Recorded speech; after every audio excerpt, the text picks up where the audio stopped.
امام فرماتے سب سے بڑی وحشت اور تنہائی العجب، خود پسندی ہے۔ سب سے بڑی تنہائی خود پسندی، مجھے پسند نہیں ہے، یہ پتہ نہیں کہاں سے آتے ہیں، یہ پسند نہیں ہے، یہ پتہ نہیں کہاں سے آتے ہیں، یہ پسند نہیں ہے۔ جب انسان کو اپنے علاوہ کوئی اچھا نہ لگے تو اس سے بڑا تنہائی کا شکار اور کون ہوگا؟ اس لیے امام جعفر صادق علیہ السلام نے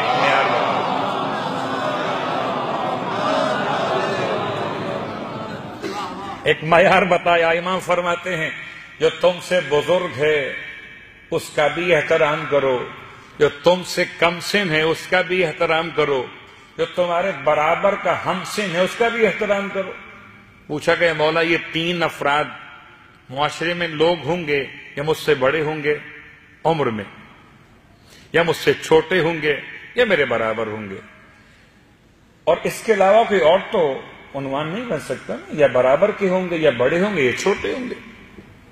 امام نے تینوں کور کیا۔ پوچھا مولا سے کہ مولا یہ بڑوں کا احترام تو ایک حد تک سمجھ میں آتا ہے، پھر بھی یہ بتا دیجئے۔ فرمایا اس لیے کہ ان کو تم سے زیادہ خدا کی عبادت کا موقع عطا ہوا۔ تمہاری سن بلوغت ہے 5 سال، مثلا 14 اور 5 19، تم ابھی 90 ایئرس میں ہو یا 20 سال کے ہو، 5 سال تمہیں ملے ہیں، وہ 25 سال کے ہیں۔ ان کو عبادت خدا میں سن بلوغت سے تقریباً 10 سال مل گئے، تو اس لیے اپنے سے بزرگ کا احترام کرو کہ اطاعت خدا میں ان کو تم سے زیادہ موقع عطا ہو چکے ہیں۔ کہتا ہے مولا یہ بات تو آپ کی بالکل درست ہے، لیکن جو ہم سے چھوٹے ہیں ان کا بھی احترام کریں۔ ارشاد فرمایا ہاں اس لیے کہ تم سے جو کم سن ہیں ان کو گناہ کے موقع کم عطا ہوئے۔ انداز بالکل بدل گیا۔ صلوات پڑھیں محمد و آل محمد۔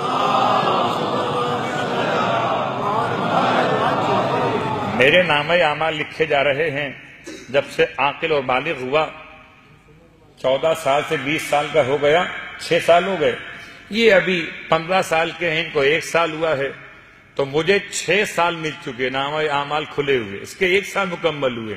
امام فرماتے ہیں اس کے گناہ کم لکھے گئے تمہارے مقابلے پر، اس لیے بھی اس کا احترام کرو۔ بادل ناخواستہ کہتے ہیں مولا چلیں اچھا آپ کی یہ بات بھی مان لیتے ہیں، جو ہم سن ہیں اس کا احترام بھی کرنا، جی ان کا بھی احترام کرنا ہے۔ وہ کیسے مولا؟ یہ تو ہمارے ساتھ کے کھیلے ہوئے لوگ ہیں۔ امام فرماتے ہیں تمہیں اپنے گناہوں پر یقین ہے، ان کے گناہوں پر صرف گمان ہو سکتا ہے، تو یہ سوچ کر اپنے ہم سن کا بھی احترام کرو کہ تمہارے گناہ تمہارے نزدیک یقینی ہے کہ تم نے کیے ہیں، اور اس کے گناہوں پر ابھی ایک پردہ ہے کہ گمان ہے، تو 3 مرحلے مکمل ہوئے۔